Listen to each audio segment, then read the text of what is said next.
Okay, what we're going to be doing today is 224,000 mile service on my 2003 Stratus Coupe Mitsubishi Eclipse 3.0 liter basically, which is the timing belt, water pump, all of the tensioners in there, including the timing belt tensioner and everything else. The old timing belt, being a dual overhead cam engine, this is fun. Requires, hey, look at that.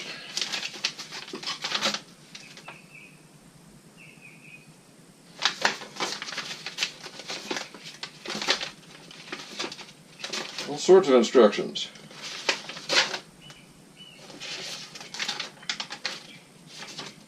Let's see if they actually have the one for my car. Yep, there it is. Eclipse 3.0. Galant, Montero, Sport, and Stratus. 97 to 02. 97 to 02. Well, it's an 03, but it's still a 6G72, so that won't matter. But very good. I was going to wing it, because I've done it before. But since you're in there, the water pump is very important. And you can't do the timing belt without doing the tensioner and both of the idlers. There's a water pump gasket.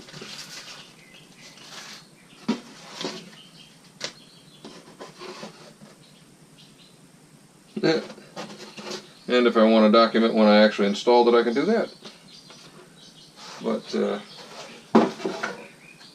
additionally, what I'm going to be doing is thermostat, since I don't remember the last time I did it.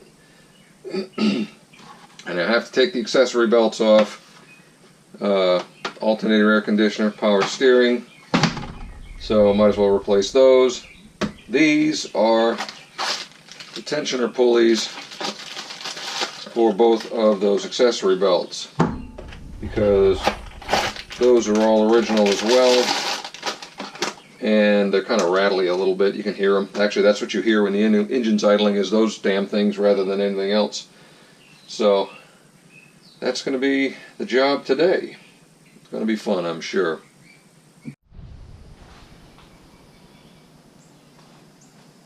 Alright, first thing we got to do this morning is jack this thing up, get it on the jack stand.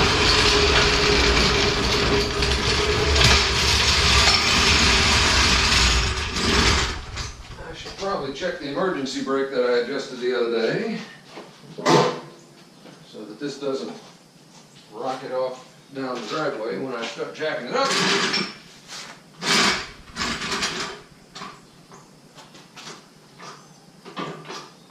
Because you will have to take the passenger front wheel off.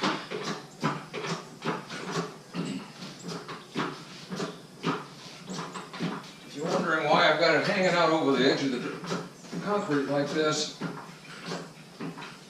It's because I also have to drain the antifreeze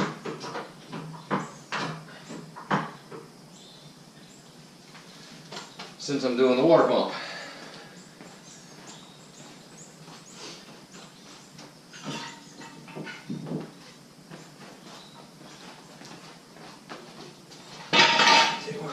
These.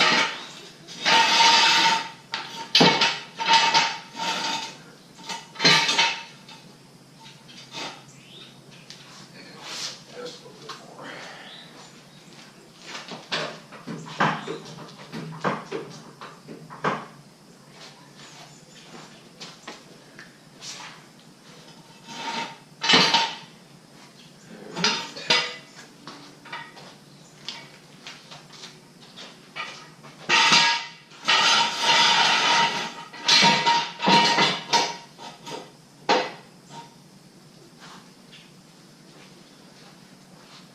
There aren't too many places to put jack stands under this car.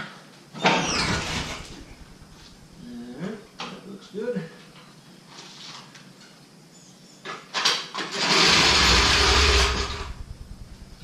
Took the rear lower A-arm holding bracket is a pretty good spot.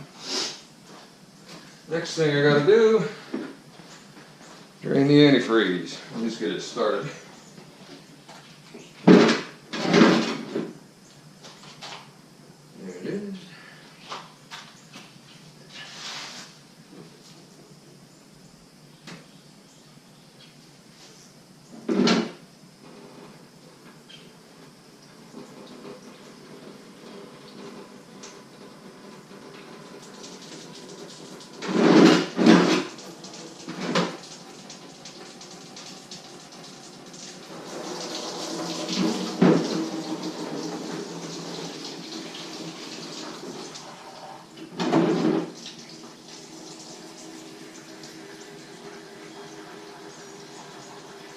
Sometimes you want to try to do it without making that much of a mess, but like I said.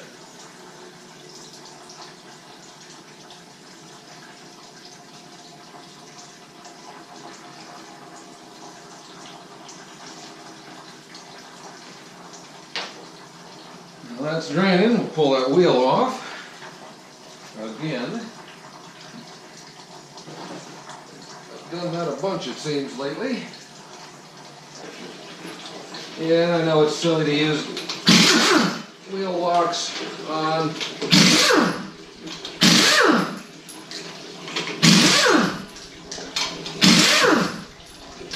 nondescript steel wheels, but that's what came with them. I ordered them as replacements for the aluminum ones after they failed.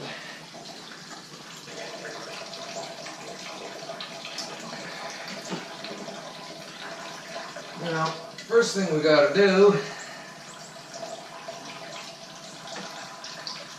recall,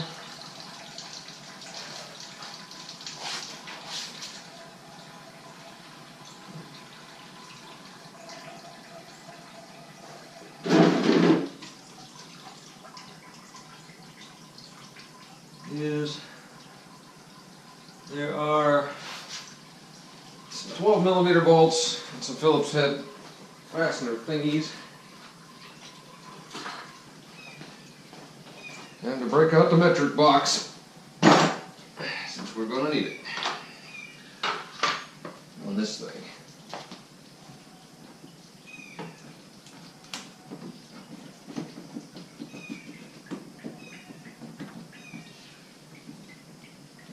I hate these fasteners.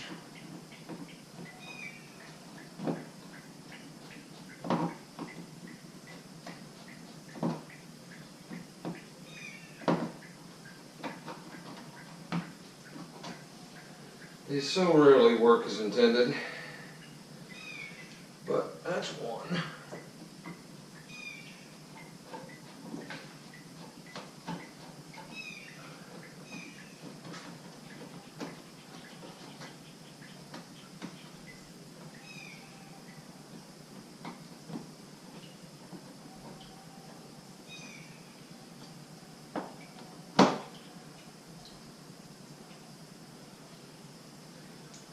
That's two. Of course, this one's hidden, so you can't get to it.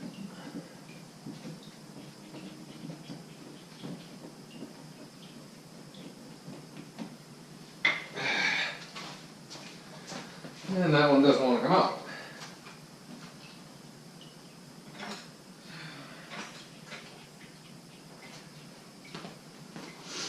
Get a very small screwdriver.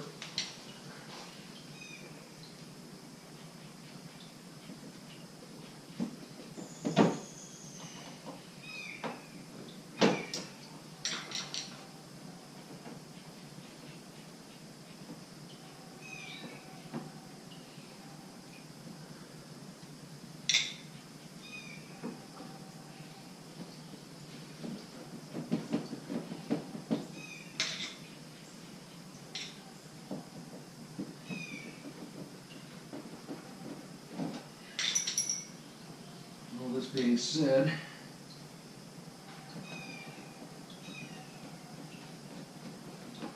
mine is probably the only car with this many miles on it that still has these damn fasteners in it.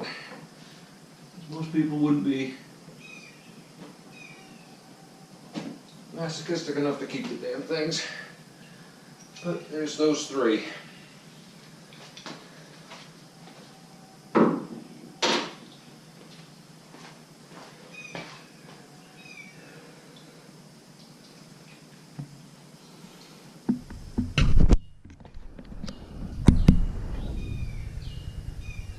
You can see this silly thing. Got a Phillips head on top, and you push it through and then screw the Phillips head in. But it's completely plastic, so over time the threads kind of don't work, and that's what holds that panel in. Cheap, and honestly, this is probably the 8th or 9th time I've taken this apart to do belts and whatnot over the years, so it's not too bad. Sort of works, I guess. And now we get the 12. Get the 12. Let's confirm. Yep, I think I've done this before. And there's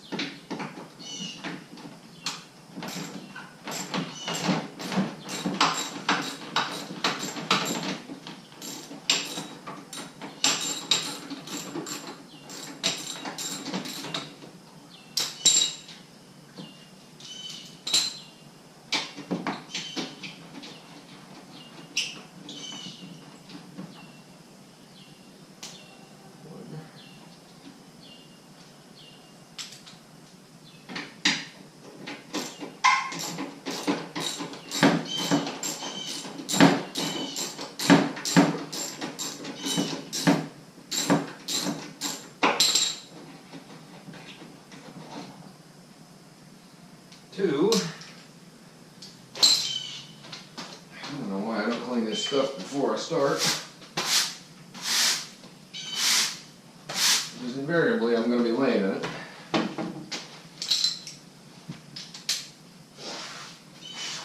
And there's one tucked way the hell up under here.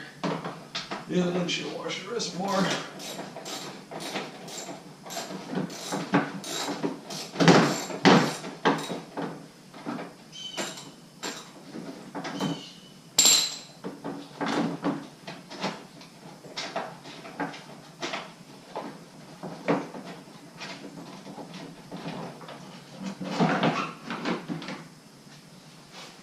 Okay, and this is why I like Japanese cars better than old American cars, because they put covers like that in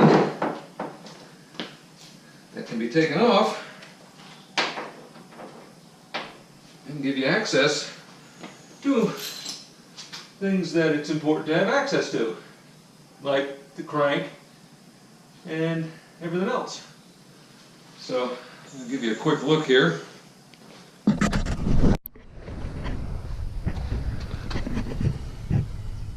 If it can adjust. It may not be able to, but you can see the crank in there, you can see the belts.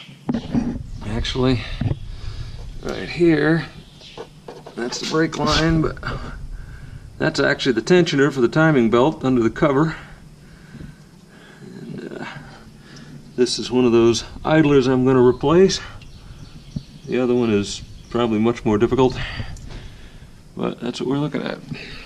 The fun part is actually up here, because this has to come out. Underneath that is a motor mount, which you can see down here, these three big bolts. That has to come out, so you end up having to support the engine. Then I don't remember if I moved the power steering. I don't think I did. But the timing cover then has to come off. And it's not terribly terrible after that. You can actually do this without taking too much stuff off. The fun part is just making sure everything remains in time when you're doing it. I need to start the car quick just so I can make sure I know what way this direction it turns. I believe it turns clockwise, so crank towards the front, but I'm going to take a quick look just to make sure, because if you turn it backwards, sometimes bad things can happen. I love the Mitsubishi high idle. Yep. So she's turning this way. So when I'm turning that crank to line the timing mark up eventually, that's the way I'm going to be turning it. Get this out of the way. Lift it up a little. Alright, everybody freaking out over running that thing with no coolant in the radiator. It didn't run long, it didn't generate enough heat to do anything bad. So, chill.